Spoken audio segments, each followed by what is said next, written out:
प्यारे साथी देखो, स्वागत करते हैं आपका फिर से हम लीवर सीखे को नई वीडियो में। इसमें पढ़ रहे हैं कोऑर्डिनेट ज्योमेट्री, जिसमें आपका हम डिलीवर एप्लीकेशन ऑफ ट्रिग्नोमेट्री, जिसमें आपका पार्ट 2 आज वीडियो है। और हमारे सामने पहला क्वेश्चन लिखा हुआ, लेकिन उससे पहले भाई ये लीवर सीरीज उन सभी बच्चों के लिए जो कि जानते हैं कि अपने आप में पूरा विश्वास रखते हैं और इस बार पता है उनको कि बहुत बड़े स्कोर करने वाले हैं, और हम पेपर की तरफ बहुत अच्छे तरीके से तैयारी भी कर रहे हैं। ठीक है, चलो तो पहला क्वेश्चन देखने से पहले, ठीक है, आपका एमसीक्यू है। और हमने बात करी है कि हम जो एमसीक्यू और जो आपके यहाँ से जो क्वेश्चन आते हैं, ठीक है, आपके 2 टाइप से क्वेश्चन आते हैं। एमसीक्यू में आपको देखने के लिए मिलेंगे, उसके अलावा डिस्क्रिप्टिव में देखने के लिए मिलेंगे। तो हम दोनों तरीके सीखेंगे। मतलब एमसीक्यू के लिए हम ज़्यादा टाइम वेस्ट नहीं करना है, हमको सीधे सीधे लगाना है। दूसरा आपको ट्रिक एमसीक्यू के लिए, और बाकी आपका कॉन्सेप्ट हम बताते हुए चलेंगे। चलो तो पहला क्वेश्चन देखो क्या कह रहा है, सबसे आसान क्वेश्चन ये कह रहा है, the length of a shadow of a tower on the plain ground, ठीक है, is under 3 times the height of the tower। कह रहा है the angle of elevation of the sun is। ठीक है, देखो भाई कितना सिंपल क्वेश्चन है। भैया कोई टावर है, मान लेते हैं टावर है, इसकी शेडो बन रही है, ये बन रही है शेडो। ठीक है, समझ हमारी बात नहीं है। मान लो सन से इस तरीके से इसकी शेडो बन रही है, तो ये कह रहा है कि ये क्या है, इसकी हाइट की √3 टाइम्स है। मतलब कि अगर ये 1 है तो ये √3 है। समझो बात, समझ लें मेरी बात को। अब आप मुझे बता दो कि आपको ट्रायंगल याद है जिसमें 1 होता है, √3 होता है, यहाँ पर 2 होता है। ठीक है, तो ये क्या होता है 30 और ये क्या होता है 60। ठीक है, तो भाई देखो ध्यान से, एंगल ऑफ एलिवेशन की बात कर रहा है, मतलब ये वाला एंगल आपको बताना है, तो विच मीन्स ऑप्शन क्या हो जाएगा 30। तो देखो निकालने की जरूरत नहीं है, निकालना है तो आ जाओ, निकालना है तो आ जाओ। देखो ये हो गया भाई इस तरीके से। वो कह रहा है कि इस हाइट का √3 टाइम्स है। ठीक है, तो अगर ये x है तो ये √3x हो जाएगा। क्या सही कह रहा हूँ गलत? इस एंगल को थीटा मान लेते हैं। ठीक है, सही कह रहा हूँ गलत? आगे बढ़ जाते हैं। फिर आपको यहाँ से अगर tan थीटा निकालोगे, आप यहाँ से अगर tan थीटा आप निकालोगे तो क्या आ जाएगा, परपेंडिकुलर अपॉन बेस। परपेंडिकुलर कितना है जी x, बेस कितना है जी √3x, x से x कटेगा, तो यहाँ से tan थीटा की वैल्यू क्या आएगी 1/√3। ठीक है, और ये आपका tan 30 की वैल्यू होती है। किसकी वैल्यू होती है tan 30 की, तो थीटा यहाँ से क्या आ जाएगा 30। क्या आ जाएगा 30।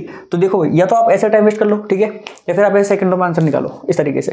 देखो एप्लीकेशन ऑफ ट्रिग्नोमेट्री बेहद आसान चैप्टर होता है, और यहाँ से जो क्वेश्चन आते हैं भाई वो बहुत ही आसान तरीके से निकल जाते हैं। ठीक है, टाइम लगाने को कैसे भी लगा लो। और दूसरा बस एक चीज़ हमें फोकस करनी होती है, विच इज़ वॉट, हमें पढ़ना है सही से, क्वेश्चन को समझना है। जो लैंग्वेज है क्वेश्चन की उसमें गड़बड़ नहीं करनी है। अगर वो हमने सही से समझी है, उसमें हमें पता है सही से कि उसमें क्या दिया है, क्या पूछा है, तो फिर हमारा सवाल होने से कोई नहीं रोक सकता। ठीक है, अगले क्वेश्चन तक पढ़ते हैं।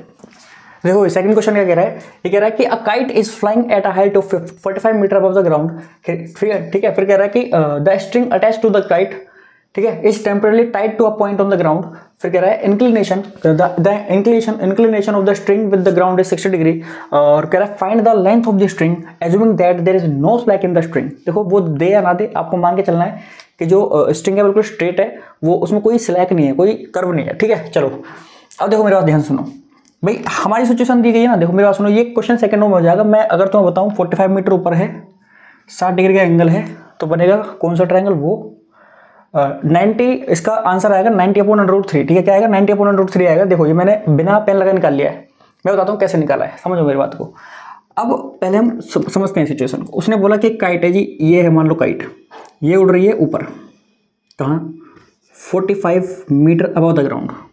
ठीक है, कोई बात नहीं। अब वो कह रहा है कि इसको हमने बांध दिया है ग्राउंड में, किसी पॉइंट से बांध दिया है, सपोज करो यहाँ बांध दिया है। ठीक है, तो भाई हमें ये ग्राउंड के साथ जो एंगल, इसके साथ जो एंगल बन रहा है वो दे रखा है 60 डिग्री। क्या दिया हुआ 60 डिग्री। बस कह रहा है कि हमें ये लेंथ बतानी है, इसकी स्ट्रिंग की लेंथ बतानी है, यहाँ से लेके यहाँ तक। ठीक है, ये बताना है आपको। तो भाई हमें अगर ये MCQ में आता सपोज, तो करना क्या है, कुछ नहीं करना, आपको ट्रायंगल उठाना है। कौन सा ट्रायंगल जी, ये वाला ट्रायंगल, जिसमें ये आपका 30 था, ये आपका 60 था, ये 1, ये 2, ये √3 था। तो जब 60 डिग्री एंगल होता है, परपेंडिकुलर क्या होता है √3 टाइम, परपेंडिकुलर क्या होता है √3। ठीक है, चलो कोई बात नहीं। तो हम इसको ऐसे खड़ा कर दें, कोई प्रॉब्लम है क्या? मैं इसको ऐसे खड़ा कर सकता हूँ, बिल्कुल कर सकता हूँ, तो कर देते हैं। चलो तो मैं इसको ऐसे दिखा रहा हूँ आपको। ठीक है, मतलब कि अब 60 डिग्री आ गया यहाँ पर, तो अब आपका ये 1 आ जाएगा यहाँ, √3 आ जाएगा यहाँ पर, और ये आएगा 2। ठीक है, चलो तो मेरी बात ध्यान सुनो। मुझे इसको बनाना है 45, मुझे इसको 45 बनाना है। कैसे बनाऊंगा? अगर मैं यहाँ पर 45/√3 से मल्टीप्लाई कर दूँ, तो ये √3 से √3 कट जाएगा और ये क्या बनेगा 45। लेकिन सिर्फ मुझे यहाँ मल्टीप्लाई करने से काम नहीं चलेगा भाई, सब में करो। 45/√3, तो 45/√3 बन गया सेट। क्वेश्चन सेट हो गया। देखो यहाँ से यहाँ कटेगा, ये क्या आएगा 45, ठीक है। अब बाकी बची हुई ये क्या होगी आपकी बेस, यानी कि उसकी डिस्टेंस यहाँ पर इस तरीके से, ये वाली बेस की डिस्टेंस, और आपकी ये आ गई इसकी लेंथ, क्या आ गई लेंथ क्या आई है, ये आई है। तो ये क्या आया जरा बताना मुझे भाई, ये आया आपके पास में 90/√3। अगर इसको हम सोल्व करेंगे तो अगर 90 मल्टीप्लाई √3 अपॉन में क्या आएगा 3 से ये कटेगा कितने टाइम्स, इतने टाइम्स तो आ जाएगा 30√3 इज द आंसर, ठीक है। मीटर में तो मीटर में ये आ गया 30√3। समझ आया नहीं आया, चलो कोई बात नहीं। अब ये तो साथ मतलब ट्रिक कैसे करना है आपको, ठीक है, ये तो है ट्रिक, लेकिन अब हम कॉन्सेप्ट से चलते हैं एक बार।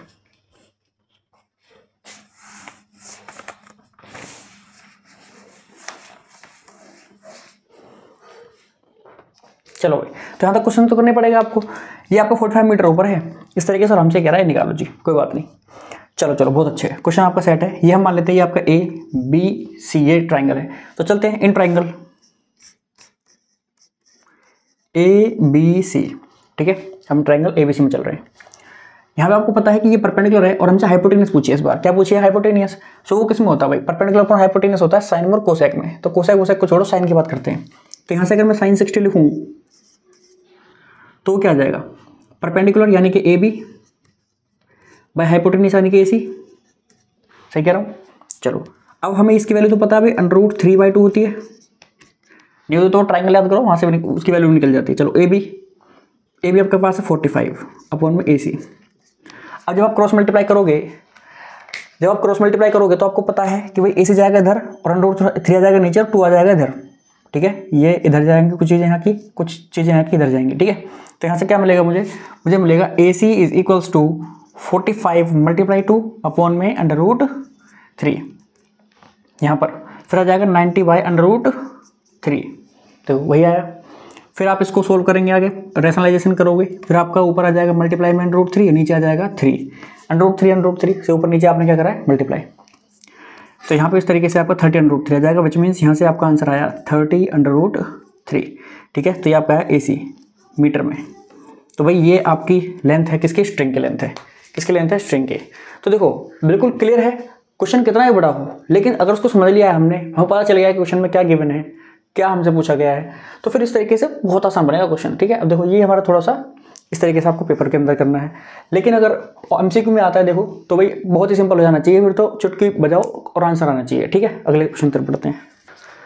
देखो क्वेश्चन नंबर 3 देखो एक बार, क्या कह रहा है, the angle of elevation of a top of a hill from the foot of the tower is 60 degree, ठीक है। चलो बहुत अच्छे। फिर कह रहा है the angle of depression from the top of the tower to the foot of the hill is 30 degree. फिर कह रहा है if the tower is 50 metre high find the height of the hill. मेरे बात ध्यान सुनो, आपको पहले डिफरेंस पता होना चाहिए कि भाई जो बिल्डिंग होती है, ठीक है, उससे बड़ा होता है टावर। अगर यहाँ पर क्वेश्चन आते हैं कुछ इस प्रकार से कि बिल्डिंग और टावर के बीच में रिलेशन आ रहा है और आप समझ नहीं पा रहे हो, आप कि ये तो मेंशन ही नहीं करा कि कौन सा बड़ा है। भाई देखो ध्यान रखो, जनरली बिल्डिंग आपकी छोटी होती है टावर से, ठीक है, टावर बहुत बड़ी चीज़ होती है। और अगर हिल बात करते हैं हिल, तो हिल तो भाई हिल होती है, पहाड़ तो पहाड़ होता है। अब कोई टावर पहाड़ से बड़ा हो सकता है क्या, पहाड़ों पर टावर लगे होते हैं, ठीक है। तो इसलिए सबसे बड़ी हिल, तो भी रिलेशन आया है किसमें, हिल में और टावर में, ठीक है। चलो तो ये तो एक छोटा सा कॉन्सेप्ट था जो समझा हमने, आगे बढ़ते हैं। ये कह रहा है कि भाई हम बनाए थे कि ये आपका कह रहा है कि the angle of elevation of the top of the hill from the foot of the tower. देखो भाई ये इस तरीके से, ये मान लो हिल है, ये आपकी क्या है, हिल है जी। ये कह रहा है कि एक टावर है, मान लो ये टावर है, वो इसके फुट से इसके टॉप का जो एंगल ऑफ एलिवेशन दे रखा है वो है 60 डिग्री। वो क्या दिया हुआ है, 60 डिग्री। चलो बहुत अच्छे, इनको ज्वाइन कर देते हैं इस तरीके से ग्राउंड को। आगे बोल रहा है and the angle of depression from the top of the tower, top से, टावर के टॉप से, ठीक है, to the foot of the hill, मतलब कि यहाँ से ये वाला एंगल, और ये क्या दिया हुआ है, एंगल ऑफ डिप्रेशन दिया हुआ है कितना, 30 डिग्री। लेकिन आपको पता है कि डिप्रेशन और यहाँ पर मैं इस एलिवेशन को मानूँ तो ये इक्वल ही रहेगा, इक्वल रहेगा, कोई दिक्कत नहीं है। फिर आगे क्या बोला कि the height of the tower 50 metre, ये 50 मीटर की बने। तो कह रहा बताओ भैया ये वाली हाइट बताओ। अब देखो ये तो सवाल को समझना है बहुत जल्दी, स्पीड से समझना है वहाँ पर, उसके बाद देखो कितनी जल्दी होगा सवाल। अगर ये 30 है तो आपको पता है ट्राइंगल क्या कहता है, ट्राइंगल क्या कहता है, फटाफट बना लेकर उस ट्राइंगल को साइड में कहीं को। ये ऐसा करना, पेपर में जाते ही ना पहले रफ पेज पर जाकर के वो ट्राइंगल बना देना दोनों। एक तो ये वाला ट्राइंगल आपकी बहुत हेल्प होगी, जिसमें आपका ये 30, ये 60, ये 1, ये 2, ये √3 होता है, ठीक है। उसके बाद आपका दूसरा ये 45 वाला, यहाँ पर ये वन ये √2 होता है, ये आपका 45 के लिए होता है, ठीक है। तो ये 2 ट्रायंगल बना के रखना पहले तैयार, ताकि आपको कोई दिक्कत ना आए। समझो मेरी बात। तो देखो ये जितना आएगा उसका मल्टीप्लाई हो जाएगी √3, मतलब ग्राउंड की आ गई, यानी कि 50 √3 आएगा ग्राउंड। ये आएगा आपका बेस, मतलब इसकी हिल से और इस टावर के बीच में डिस्टेंस कितनी है, 50 √3 है। हाइट पूछी है भाई, 60 दे रखा है। 60 की तरफ से देखो जरा, 60 की तरफ से देखेंगे अगर हम, ठीक है, तो मेरा ये 1 होना चाहिए। क्या होना चाहिए, 1। बेस क्या होना चाहिए, 1 होना चाहिए, और फिर जो भी होगा उसमें √3 की मल्टीप्लाई हो जानी चाहिए। तो मतलब सुनो, ये है तो इसमें √3 की मल्टीप्लाई हो जाएगी, यानी कि 50 √3 में मल्टीप्लाई हो जाएगी √3 की। कितना आएगा, 50 × 3 विच इज इक्वल्स टू 150। आ गया। ये तो है भाई, अगर आपको MCQ में आए तो फटाफट कैसे निकालना है। चलो क्वेश्चन कॉन्सेप्ट की तरफ बढ़ते हैं, ठीक है। देखो यहाँ तक तो हमें डिजाइन करना ही पड़ेगा। ये जो बहुत सुंदर सी हमें चीज़ बना रखी है, इसको हमें बना के रखना पड़ेगा। ये डायग्राम नेमिंग कर देते हैं पहले। सबसे पहले इसको मान लो A, B, ये मानो C, ये मानो D। चलो जी, बहुत अच्छी, कोई दिक्कत नहीं, सवाल हमारा सच चुका है। सबसे पहले चलेंगे इस छोटे वाले ट्रायंगल में, जो कि है आपका in triangle BDC। In triangle BDC। Sir क्यों जी पहले इसमें क्यों चल रहे हो, क्योंकि भाई इसमें आपको परपेंडिकुलर दिया हुआ है तो आप बेस निकाल सकते हो, जो कि आपको इन दोनों में कॉमन है, ठीक है। तो फिर मेरे लिए आसानी हो जाएगी इस वाली हाइट को फाइंड करने में, ठीक है। चलो तो एक बार चलते हैं जरा। तो इसमें आपको दिख रहा है कि 1030, आप क्या लोगे, 1030 लोगे। क्यों जी 1030 क्यों सर, क्योंकि परपेंडिकुलर बेस की बात करनी है, और परपेंडिकुलर बेस केवल 10 और कोटम होता है, तो हम ज़्यादातर यहाँ पर 10 की बात करते हैं, 10 को प्रेफरेंस देते हैं। तो आपका परपेंडिकुलर कितना है जी, 50। सीधे लिख रहा हूँ, आप नहीं लिखोगे, आपको पहले लिखना है DC/BC। सुंदर दिखाना भाई। चलो अभी आपका BC, तो यहाँ से BC की वैल्यू कितनी आ जाएगी, BC की वैल्यू आ जाएगी 50 √3। क्या जाएगी, 50 √3। पूछो कैसे, 1030 की वैल्यू क्या होती है, 1/√3। तो √3 क्रॉस मल्टीप्लाई से यहाँ जाएगा, BC क्रॉस मल्टीप्लाई से यहाँ आएगा, तो ये आ गया आपका मीटर में। ये लो जी, पहली चीज़ हमने निकाल ली, ठीक है। अब हम बढ़ते हैं अगली चीज़ की तरफ। वो क्या है, हम जाएंगे बड़े ट्रायंगल में। किसमें, हमारे पास डिस्टेंस आ चुकी है विच इज, ठीक है, 50 √3। यहाँ से लेकर यहाँ तक पूरी। अब हम इसको निकालेंगे AB को, तो इसके लिए क्या कहाँ पर जाएंगे, इन ट्रायंगल ABC में, इन ट्रायंगल ABC, ठीक है। और यहाँ पर क्या करेंगे, जाएगा कुछ नहीं भाई, फिर से वही काम आपका, बेस और परपेंडिकुलर की बात करनी है। 1060 लो, क्या आएगा, परपेंडिकुलर अपॉन बेस। परपेंडिकुलर कितना है जी, AB। बेस कितना है जी, BC। चलो BC की मल्टीप्लाई हो जाएगी इधर, तो AB इज इक्वल्स टू 1060 √3, और BC कितना है, 50 √3। मुझे बताओ क्या ये 150 आएगा, मीटर है तो मीटर में 150 metre. This is the height of the tower, sorry hill, height of, and में कंक्लूड करोगे तो लिखोगे कि hence the height of the hill is 150 metre, ठीक है। तो कुछ तरीके से सवाल का सॉल्यूशन हो जाएगा, बहुत ही सिंपल, ठीक है। अगले क्वेश्चन तरफ बढ़ते हैं। क्वेश्चन नंबर 4 दिख रहा है, a ladder makes an angle 60 degree with the ground when the place against the wall. If the foot of the ladder is 2 metre away from the ground then the height, then the length is, ठीक है। Length बतानी है हमको, metre में बतानी है। देखो भाई, अब उसने बोला then the length is, length किसकी भाई, बात हो रही लैडर की, तो लेडर की लेंथ पूछ रहा है आपसे। कभी सोचो कि सर वॉल की लेंथ बतानी है किसकी, भाई जब लेटर दे दिया है उसने, स्पेसिफिक वर्ड दिया है, लेडर, बिल्डिंग, टावर, ये स्पेसिफिक वर्ड है एप्लीकेशन ऑफ ट्रिग्नोमेट्री के अंदर, तो भाई उसी की लेंथ बतानी है। अब देखो पहले तो क्वेश्चन को सजाना पड़ेगा हमको, जैसे कि मैंने भैया बना दिया आपका कुछ प्रकार से वॉल, ठीक है। ये आपकी सटी हुई है यहाँ से लेडर, ठीक है, ये लेडर सटी हुई है भैया, और इसने बना रखा है 60 डिग्री का एंगल। कितने डिग्री का एंगल, 60 डिग्री का। और फिर वो बोला कि जो कितने मीटर दूर है, वो उसके फुट से मीटर है 2 मीटर दूर है। कितने मीटर दूर है, 2 मीटर। कह रहा लेंथ बताओ, तो ये निकालनी है आपको। क्या निकालनी है, यानी कि हाइपोटेन्यूज निकालना है। अब या तो आप भैया यहाँ पर क्या करो, ये आपको दे रखा है क्या, बेस, और ये क्या दे रखा है आपको, हाइपोटेन्यूज। तो cos थीटा लगाओ, ठीक है। cos 60 इक्वल्स टू क्या होता है आपको, जो भी होता है वो करके देख लेना। दूसरी चीज़ ये है कि हम बहुत आसान तरीके से निकाल सकते हैं। पूछो कैसे, देखो भाई आपके पास है ये क्या है, हमने हमारे सुंदर ट्रायंगल, जहाँ पर ये होता है 30, यहाँ पर ये होता है 30, यहाँ होता है 60, यहाँ होता है 1, यहाँ 2, और यहाँ क्या होता है भैया √3। देखो जब हम 60 की तरफ से देखते हैं तो हमारा बेस रहता है ये, और हाइपोटेन्यूज जब भी ये रहता है तो इसका डबल होता है बस। तो यानी कि 2 है तो हाइपोटेन्यूज क्या रह जाएगा, 4। क्या हो जाएगा, 4। तो ऑप्शन नंबर डी हमारा बिल्कुल करेक्ट। 1 सेकंड के अंदर आंसर, 1 सेकंड के अंदर आंसर, कोई फालतू दिमाग लगाने की जरूरत नहीं है। बाकी जिसको लगाना भैया कर लो। cos 60 लगाओ, क्या होता है आपका बेस अपॉन हाइपोटेन्यूज। बेस क्या है आपका 2 मीटर, हाइपोटेन्यूज क्या है आपको निकालनी है जी हाइपोटेन्यूज। तो यहाँ से ये कितना होता है 1/2, तो h क्या हो जाएगा, h क्या हो जाएगा 2 × 2 यानी कि 4। तो ठीक है, ये भी आप कर सकते हो, हालांकि इसमें आपको थोड़ा बहुत लिखना पड़ेगा इस तरीके से। तो मैं तो ये कहूँगा भैया सीधा आपको याद है तो फटाफट करो ना, ये बनाने की जरूरत थोड़ी पड़ेगी आपको, बना के रखा आपने, बस देखना पड़ेगा आपको, आंखों से देखना पड़ेगा, ऑब्जर्वेशन। ठीक है। ये विजुअलाइजेशन आपको पढ़ानी पड़ेगी थोड़ी सी। चलो भाई देखो, मैं बताता हूँ आपको एक सही बात। आप आज 10th क्लास में हो, ठीक है, पर मेरी बात सुनो, आपको जिंदगी की सच्चाई से रूबरू कराता हूँ। ये जो आप चीज़ें देख रहे हो ना, ये आप आगे जाकर के एग्जाम्स में, भाई साहब ये कुछ नहीं है, इनको आपको ना डायरेक्ट ही यूज़ करना पड़ेगा, किसी भी तरीके से आपको जल्दी जल्दी सोल्व करना पड़ेगा इनको। मतलब कि देखो, पर ये बात है कि हमारे कॉन्सेप्ट जरूर क्लियर होने चाहिए। मतलब ऐसा नहीं है कि आप बस ट्रिक सीख लो कहीं से भी कुछ भी। वो जो हमने ये जो हम कॉन्सेप्ट यूज़ कर रहे हैं, ये कोई फालतू का थोड़ी है। मैंने ड्राइव करा इस कॉन्सेप्ट को भाई साहब, आप जाके देखो ट्रिग्नोमेट्री की वीडियो, मैंने यहाँ पर बना के बताया कि कैसे आता है ये, ठीक है, ट्रायंगल फॉर्म कैसे हुआ है, ठीक है, ये वैल्यूज कहाँ से आई है, ये मैंने बताया है, ठीक है। तो इसमें आपको वो नहीं करना है कुछ के सर जी ये तो कहीं से अपने ट्रिक बता रहे हो, कॉन्सेप्ट तो क्लियर होना भाई साहब, सब बताया मैंने अच्छे से, सारी वीडियो देखोगे तो समझ में आएगा, ठीक है। तो आपको बस कुछ नहीं करना है, सही से बस प्रोसेस को फॉलो करना है, ठीक है। इस कॉन्सेप्ट से हमने ट्रिक बनाया है, तो ये हमारे काम का है, हमारे काम आ भी रहा है। चलो अगले क्वेश्चन पर बढ़ते हैं। देखो क्वेश्चन नंबर 5, ये क्या कह रहा है कि in figure a tower A B is 20 metre high and B C its shadow is, ठीक है, and B C its shadow on the ground is 20√3 metre, ठीक है, लॉन्ग। फिर कह रहा फाइंड द सन एल्टीट्यूड। मतलब सन का भैया हमें एल्टीट्यूड बताना है कुछ इस प्रकार से, सन का एल्टीट्यूड बताना है। मेरी बात सुनो, इधर से सन आ रहा है कुछ ऐसे, रेज भेज रहा है अपनी, और उसने भैया ये एक बनाया है इस तरीके से एंगल, ये वाला एंगल बनाया है। ये पूछ रहा है आपसे, इसको बताओ भैया क्या होगा, ये थीटा पूछ रहा है आपसे, ये आपको बताना है। अब कितना सिंपल क्वेश्चन है, आपको ए भी दिया है भाई साहब, कितना जी, ए भी दिया है 20, ये दिया 20√3। मुझे एक बार बता दो, ये 20, ये √3, ठीक है। ट्राइंगल जरा देखना एक मिनट के लिए, मैं तो वही बता रहा हूँ, 30 आंसर है, 30 है, पर फिर भी देखो, ये 1, ये 2, ये होता है √3 कब, जब ये 30 होता है, ठीक है। तो देखो ये जो भी होता है सो मल्टीप्लाई होगा आगे, मतलब यहाँ अगर 20 करूँगा तो यहाँ भी 20 करूँगा भाई साहब, तो 20√3, ये लो जी, कब होता है, जब 30 हो यहाँ पर। सिंपल है या नहीं है। तो अब इसको तुम तरीके से करना चाहते हो तो भाई साहब आ जाओ जरा एक मिनट के लिए। इन ट्राइंगल ABC लिखो यहाँ पर, इन गिवन ट्राइंगल हमें दिया हुआ है भाई, ठीक है। तो क्या करेंगे, कुछ नहीं करेंगे, हमको चाहिए ये हमें ये दो चीज़ दी हुई है। ये क्या होता है परपेंडिकुलर, ये क्या होता है बेस। तो परपेंडिकुलर बेस किस में होते हैं भाई साहब, वो होते हैं tan में। तो tan थीटा आपको दिया हुआ है, tan थीटा क्या हो जाएगा जी, परपेंडिकुलर अपॉन बेस, यानी कि AB/BC।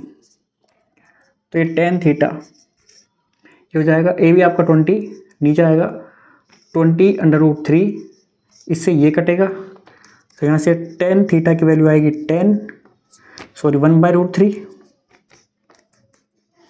ठीक है। अब इसको भी थोड़ा सा अगर सोल्व कर लेंगे तो हमें मिलेगा tan theta is equals to tan 30, और ये जब भी पॉसिबल हो सकता है केवल जब आपका थीटा क्या हो भाई साहब 30, ठीक है। तो मुझे बताओ समझ में आया नहीं आया, सिंपल क्वेश्चन है, 2 नंबर में कम से कम अगर सोल्व करने के लिए आएगा तो। लेकिन MCQ में आया तो भाई साहब 2 सेकंड का क्वेश्चन है, देखते बस आपको देखना चाहिए था यहाँ पर, बस बनाने की जरूरत ही नहीं थी भाई साहब, यहाँ पर ही तो बनाया था। यहाँ पर देखते हैं, यहाँ एज्यूम कर लेते हैं 20, यहाँ √3, ये 30, खत्म कहानी। तो देखो ऐसे हमें लगाना है क्वेश्चंस को, ठीक है। चलो अब भाई मिलते हैं आपसे अगली वीडियो में। देखो वीडियो थोड़ी छोटी आपको लग रही होंगी, लेकिन भाई मुझे बहुत टाइम लग रहा है इन्हें बनाने में। बात यह है कि पूरा क्वेश्चन मेरे को लिखना पड़ता है, और ये क्वेश्चन होते हैं थोड़े बड़े-बड़े, ठीक है, थोड़ा टाइम लगता है। और दूसरी चीज़ ये है कि मैं अभी थोड़ा सा 1-2 दिन बिजी भी चल रहा हूँ, किस वजह से, तो आपको वीडियोज़ भी अभी थोड़ा आप देख रहे हो कि किस तरीके से मिल रही है ना। पर लेकिन मैं आपसे प्रॉमिस करता हूँ कि आपका जनवरी के अंदर पूरा सिलेबस खत्म कराया जाएगा, और आपको जल्दी ही 2-2 वीडियो मिलेंगे एक दिन में, 2-2 या 3-3 वीडियो मिल सकती हैं। लेकिन सिलेबस आपका जरूर कंप्लीट कराया जाएगा, उसकी चिंता आपको नहीं करनी है, मुझे करनी है। और भाई जो अभी तक वीडियो नहीं पढ़ रहे हैं भाई साहब, प्लीज़ फोकस करो। हम 2 दिन से वीडियो नहीं ला रहे, भले ही ला रहे हैं, लेकिन आपको पढ़ाई करनी है, आपको अपनी मेहनत में कमी नहीं आने देनी है, पूरी ताकत लगा देनी है भाई साहब इस बार एग्जाम को क्रैक करने के लिए। क्योंकि अगर आप अच्छा स्कोर करोगे तो आप आकर के हमें बता सकते हो कि सर हमने आपके यहाँ से आपकी थोड़ी सी हेल्प ली थी, या फिर थोड़ा सा आपने हमें गाइडेंस दिया था इस प्रकार से, तो वहाँ से हमारी हेल्प हुई, तो मुझे बहुत मोटिवेशन मिलेगा। ताकि मैं नेक्स्ट ईयर, मेरा प्लान है कि मैं आपका फाउंडेशन क्लासेस भी पढ़ाऊँ, मतलब 6, 7, 8, 9, 10 सबको पढ़ाऊँ, यहाँ पे 11, 12 सब तक पढ़ा दूँ। ये भाई इतना मोटिवेशन कहाँ से आएगा, इतना मोटिवेशन जब तो आएगा जब मुझे लगेगा कि भाई मेरे पढ़ाई का कुछ फायदा हो रहा है। तो जरूरी है कि भाई साहब आप प्लीज़ यार तरीके से तैयारी करो, ताकि आपके एग्जाम नंबर जो बहुत ही ज़्यादा अच्छे हैं, और फिर आप हमारे सामने जाओ खड़े हो, बताओ हमें कि भाई हमने तैयारी करी थी इस तरीके से, और नंबर बहुत अच्छे हैं, तो हमें बहुत खुशी होगी, ठीक है। चलो भाई, तो अगर आप चैनल पर नए हो तो प्लीज़ यार सब्सक्राइब कर देना, और वीडियो में बेल आइकन वगैरह दबा के जो वो फालतू काम होते सारे वो सारे करके इधर उधर शेयर भी कर देना। चलो मिलते हैं आपसे वीडियो तक के लिए, धन्यवाद।